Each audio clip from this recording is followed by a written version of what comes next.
Luffy's greatest desire in life is to find the One Piece, but not without a cook and a musician on board. That is why they are heading to Syrup Village, because waffles and pancakes sound pretty good right about now. And who knows, they might find a cook and a musician over there. But they're really there to search for a better ship. This following video contains spoilers that might upset you if you haven't watched this series. It is advised to avoid this video for your protection of not being spoiled. Also, do know that I most certainly do love the anime series and the characters, but sometimes life can be boring at times, so it's best to be a bit cringy at times. So, yeah.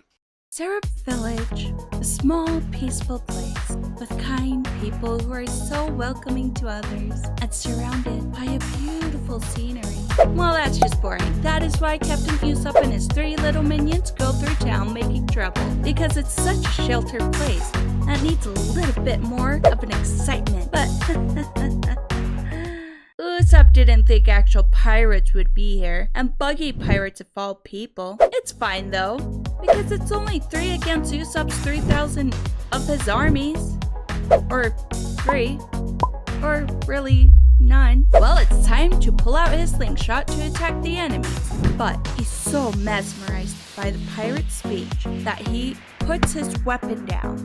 Thanks to Luffy, Usopp learns how cool his dad is and is happy to know that his father has joined a pirate crew to go and follow his dream. As cool as that is, Luffy is hungry and happy to know there's a restaurant here, so he could eat all the meat he wants. And as much as Usopp would like to stick around to hear their adventures, he'd rather be telling his own adventures to someone he cares for.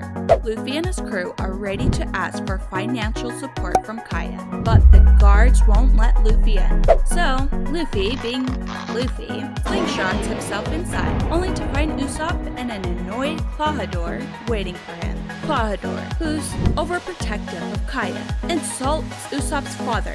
Unbelievable.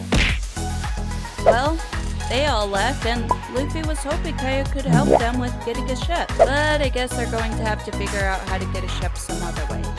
An interesting character who moonwalks backwards. He's putting kids to sleep with his skills as a hypnotist, but he just accidentally caused himself to fall asleep as well. Django, the hypnotist, and Klahadore, the black cat pirate, having a secret meeting in a public place where everyone could overhear them, such as Luffy and Usopp. Wow, well, I guess their plan is going downhill. At least I thought so, because Luffy is down, and who in the world will believe the boy who cries pirates? Even Kaya doesn't believe him. It's so sad. But the Straw Hat Pirates believe him, and will fight alongside with him to fight the Black Cat Pirates. Kuro is back at the mansion and finds Kaya's gift for him, only to destroy them, and revealing his true nature to Mary, and he slices Mary down before heading to Kaya's room to kill her. Or who knows? He's probably just being creepy as he watches Kaya sleep.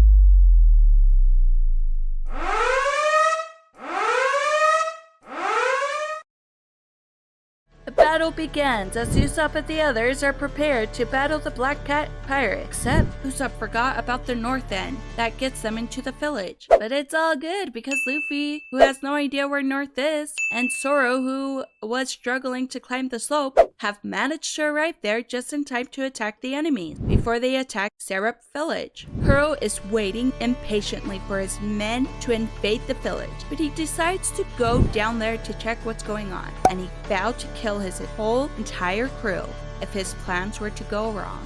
The kids try to check if Kaya is alright, but Usopp's secret entrance has been sealed, and they can't climb the gate. Kaya exits out of her room and finds Mary on the floor.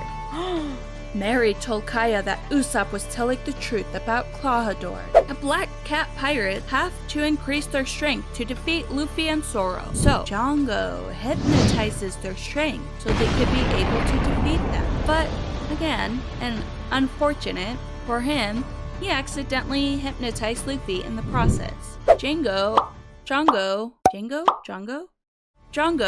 got so nervous seeing Luffy tearing off the bow of the Black Cat Pirates that he hypnotized Luffy to fall asleep, only to realize he should have warned the others to keep their distance from Luffy, since the bow also fell on top of the others and crushed them. Django is Django then summons Shaman Buchi, who seems sweet, but it's their way of catching people off guard. Usopp tries to help Zoro, but he needs to practice his aim because the enemies will take advantage of this. Nami tries to help Zoro as well by retrieving his katanas, so she could toss it to him. But Django isn't just a hypnotist, because he's also skilled in using his chakra.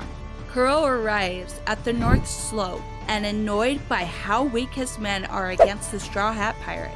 Shaman and Buchi are upset since they were working hard out in the seas, and he was living a good life. They believe he's weak, so they try to defeat him. Yeah, I'm not surprised that they were defeated. He then tells his men, including Shaman Buchi, to kill Zoro within 5 minutes. But unfortunately, they were so focused on Shaman Buchi's fight against Kuro that Nami had the opportunity to kick Zoro's katana towards him. They are defeated. Buchi is self-conscious, and his strength is increased thanks to Django for hypnotizing him. Zoro is defeating Buchi. Nami is waking Luffy up, and it's really cruel, but at least he's awake. And luckily he saved Nami from Django's pendulum. Nami goes down and tells Luffy to fight for the village and her treasure. Luffy agrees to do this. Luffy will soon defeat Kuro, who's prepared to kill everyone on the North Slope. But he's stopped by Kaya, except he's not going to listen to her, and he decides to slash her. But Usopp saved her before he could do that. Kaya doesn't want to see Usopp or the others to get hurt, as she said to Kuro that he can have her fortune and leave the village, but he wants peace as well. She then pulls the gun out because he's still using his men to attack Syrup Village. I thought he said he was going to kill them. Okay. Anyways, Kaya can't do it since he's reminding her what he has done for her for the past 3 years. He's really messed up. But it's fine since Usopp is there to save her. Kuro is now going to kill Usopp, but Luffy stopped him. Kuro talks about his past, and Luffy isn't planning to become like him, and defeats him. Django was forcing Kaya to sign the will. The kids try to save her, but they fail.